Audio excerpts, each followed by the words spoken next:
Welcome back to another episode of the North Star Takes podcast. I'm Bailey Paulicki. He's Jacob Liberta. We're a Minnesota sports podcast. So if you're a Minnesota sports fan, please pound that subscribe button. And if you're a Vikings fan, give this video a like, even if you're not necessarily liking the moves that they've made so far this offseason.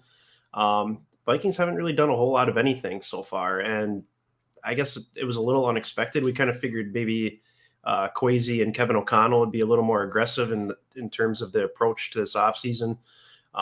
Restructuring contracts, potentially trades, cutting people. They've really only cut Michael Pierce so far. Anyone that's notable anyways. And then they've signed Harrison Phillips, defensive tackle from the Buffalo Bills. And then they got Jordan Hicks, the linebacker from the Cardinals as well. He was with the Eagles during their Super Bowl run. He's, kind of a classic inside linebacker in a 3-4 scheme. So I'm kind of excited about both those signings. I mean, they're nothing flashy by any means, but they're just solid. Those are two starters probably for you right there. Granted, I didn't think defensive tackle was a huge need, but especially with Pierce being gone, I guess it kind of makes sense that they signed a defensive tackle. But what's been your thoughts so far, Liberta, on just the start of free agency here and how it's just been kind of a slow start for the Vikings? Yeah, it's been frustrating because it's been quiet, but at the same time, after we extended Kirk, it was like we should all seen this coming, and this shouldn't really be a surprise because we have no cap space to really do anything. And Right. I think the biggest problem I have is probably the fact that we haven't done anything with basically anybody's contracts besides Harrison Smith. Other than that, everybody else seems to be standing pat with theirs, with their money, and that's as far as we've gotten. So that's very frustrating and kind of makes you concerned with like, what's the plan here? Like, are we all in on trying to win in 2022, or do we have other motives here? I mean, this is just, it's aggravating because we need to do something. I mean, free agents are flying off the board left and right. And right now, as it currently sits, we can't sign anybody because we can't afford anybody. So we have to start moving on some guys that are already on the team and making critical decisions. We just haven't done that yet. And I know you don't want to rush those things, but I feel like these are plans you should have been making like weeks ago and starting to think about like whether you kept or didn't keep Kirk. Like if you're really torn about that, you probably could have took some time and made two different plans. Like one is if we move off Kirk, free up all that space, what kind of opportunities do we have? And let's say we keep him in the building and we keep him at this price number, then who are we going to have to move off of? So I think this is just a whole lot of standing around and I don't like it. I'm with you 100%, man. And what's confusing too is now that there's rumors about potentially trading Danielle Hunter, and I'm sure his camp is probably playing hardball in terms of getting an extension. Mm-hmm. It doesn't make sense to me why you would extend Kirk Cousins, go all in on a win now window within the next 2 seasons, but then you trade away your best defensive player. I mean, that makes zero sense to me. So if they do end up doing that, it's going to be I would be shocked personally. Because, it's like 1 step forward, 2 steps back. And like we've kind of talked about, they have 1 foot in and 1 foot out in terms of wanting to rebuild and in terms of wanting to win now. And I think ownership can't do that right now. Ownership is pushing the 1 foot into the middle.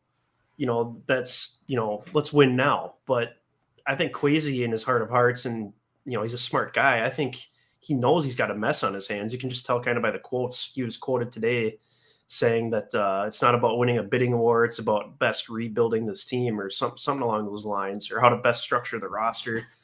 So I think he kind of gets it, but I think it's tough because ownership's kind of wanting him to go one direction. There's other people in that front office that, maybe want him to go in that win now direction as well. So, and I think Kevin O'Connell's kind of been standing on the table for Kirk Cousins this whole time too, because I think he kind of wants his Matt Stafford in a way, but you and I both know Kirk Cousins is not Matt Stafford. So, but regardless, I mean, Kirk Cousins he's here for the next 2 years. I mean, if they trade him, he's just got an absolutely insane dead cap that is just unreasonable. Like, I think I saw it's like 80 million if they were to trade him this year. And I think if they trade him next year, it's like 50 million or something. Like, just absurd that you literally cannot even do that. So, Kirk's here for the next 2 years for sure. And the way I look at it now is, now that you're stuck with him, which was your own doing, you have to go into this win now mode and go sign JC Tretter, who's still a free agent center. Yes. Bring Danielle Hunter back, extend him, restructure Adam Thielen's contract, maybe sign another edge rusher like Zadarius Smith, who apparently the Vikings are reportedly interested in. So yeah, I mean, there's a bunch of win now moves they could make, but it just kind of seems like they're not exactly sure if they want to make those moves, even though they've already extended Kirk. Yeah, for sure. And, thinking back on this now, speaking of the extension of Kirk one more time, it really adds up now to me with the different priorities here and the fact that we did explore the Shaun Watson trade, even just on the surface, because I know it was reported by somebody, I think it was from CBS Sports, that, or I can't remember where it was from, but yeah, it was reported that the Vikings were kind of in on it at first to basically see what the asking price was. And that probably fits the narrative that ownership basically was like, you can only move off of Kirk if you upgrade. And Deshaun Watson would be an upgrade at the quarterback position. So it's probably all right, but the asking price was just probably far too much. Yep. So then you're back to square one where it's like, well, in a market where everybody's looking for a quarterback and they'll settle with really mediocre, then we can't really do anything if that's the goal here is to get better than Kirk. Like, it's not going to happen in 2022. But if you were to take one in the first round in this upcoming draft in April, then there's a guy you could have that could even be better than him or just as good as him or provide as much value as him in 2023. So this really bothers me. And with the news coming out about Baker Mayfield and the Browns, now Baker Mayfield wants a trade because the Browns were going after Deshaun Watson, and then there was a quote that leaked saying they want a grown-up at the quarterback position.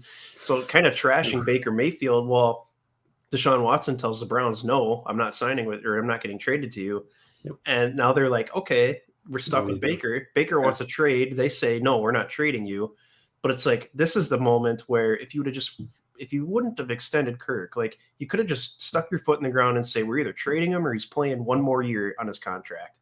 Yep. And you could have stuck your foot in the ground. And right now, the Browns and Panthers, who both are probably not getting Deshaun Watson, are going to be extremely desperate. You still have the Colts as well that need a quarterback. And Jimmy Garoppolo is basically the only other name out there right now that's a viable starting quarterback that's probably going to be on the move other than Deshaun Watson. So, yeah, you weren't getting a great offer from the Browns in the beginning. What was it, a couple seconds in Baker Mayfield or something? That was the rumor. Definitely would have been upgraded now. Like, this is as desperate as it gets now. Exactly. So you probably could have gotten a first-round pick, maybe even two. Maybe a first and a second plus Baker. Like, you could have had options. Baker Mayfield would be your starting quarterback for this season, which is fine because he's not great, but he's not horrific. Mm-hmm. So, I mean, yeah, because it's getting to the point now where a lot of these top end free agents are gone. It's only a matter of time. Zadarius Smith backed out of his deal with the Ravens, but I'm sure it's only a matter of time before he gets, signed by somebody else. Mm-hmm. And then they're left with basically nobody. And it's like, well, what are we going to do for next year? How in the heck are we competing in the NFC? Especially if Deshaun Watson, we haven't, when we're recording this, he hasn't picked a team yet. If he ends up in New Orleans or Atlanta, I mean, those teams are going to be better than us, I'm sure. Yep. So 100%. Not only are you going to be worse than Green Bay and Tampa, you're going to be worse than Dallas. You're going to be worse than the Rams, who just got Allen Robinson. Just ridiculous. I still think you're worse than probably Arizona, probably San Francisco, because I'm assuming Trey Lance will step in and do just fine out there. Yep. And then, whatever team gets Deshaun Watson. I mean, there's a good at least 4 or 5 teams that are better than you. How the heck are you going to compete in this NFC in the next 2 seasons? I don't see it.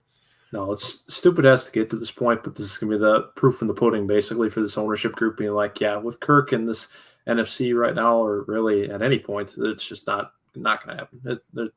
We're stuck in this 8 to 9 win purgatory until he's out the door. Yeah, and it kind of makes you wonder too. Like, the Lions are clearly in a rebuild. The Bears completely have blown everything up. I think they're starting a true rebuild now around Justin Fields now that Ryan Poles is there. Yep. So I wonder if they see. Yeah, exactly. I wonder if they see some vulnerability in the division and just think, well, the Bears and Lions are crap. So if we can just beat the Packers, which you're not going to, especially if Davante Adams comes back. I don't see any reason why that Packers team won't win 11, 12 games, once again, because they won 13 games 3 years in a row. Yeah, all 3 years of the floor, they've won 13 games. So what's changing now? Exactly. So I don't know. I think they're chasing their tail here, honestly. They're not making any progress, even though they think they are. They think that, a coaching change and a general manager change, but the same roster will be just fine because the roster is not the problem. The roster is the main problem. Zimmer was certainly a problem, but the roster is the main problem. And whether you want to blame Spielman for that or not, and maybe that's why he got fired, there's not enough depth. I remember before the season started last season, Zimmer basically said, I trust 25, 26 guys, and there's 22 starters on the team. Like, that's That's pretty shameful. So It's terrible when you can only trust half the roster. exactly. So you gotta get some free agent signings that are decent, backups, whatever, starters. You gotta draft guys that make an impact. And we just haven't had that. And, maybe this new administration will be able to take over and, bring that depth back. But at the same time, in terms of 2022, it's not going to be there. So I don't get the Kirk extension and then potentially trading Danielle Hunter. It's just, those are two opposite moves to me. But I guess it remains to be seen. Nothing's happened with Hunter yet. So I guess we don't really know. Yeah, makes no sense. Maybe we'll keep Danielle around. I sure hope so at this point. But Yep. if he doesn't, then yeah, it's just more of the same then with the way this offseason is trending. For sure. So no mock draft this week. It's probably a good idea to wait until free agency is at least somewhat cleared up. You kind of have an idea of what the team needs truly are. Exactly. I think for Vikings, it'll be pretty obvious, though. I think they're going to need a corner in round one and probably an edge rusher as well. Yep. So I've seen some people talk about drafting that Linderbaum too, just because we haven't signed a lineman yet. And I'm like, are you really going to draft a center in the first round 3 years after you draft, or 3 or 4 years after you drafted your other one? We cannot do that. Just stupid. So I don't think they would do that. I would hope they're smarter than that. But yes, I'd sure hope you'd see the value in that and not taking a center in the first round. yeah, just go sign JC Treader. Just get it over with. Yeah, Make some cap space and go get him. Get a freaking solidified stud. And then you can leave it up to Wyatt Davis or anybody, I mean, Udo was terrible, but I mean, between him, Wyatt Davis, and maybe you bring another guy in, I mean, somebody's got to be able to start at right guard.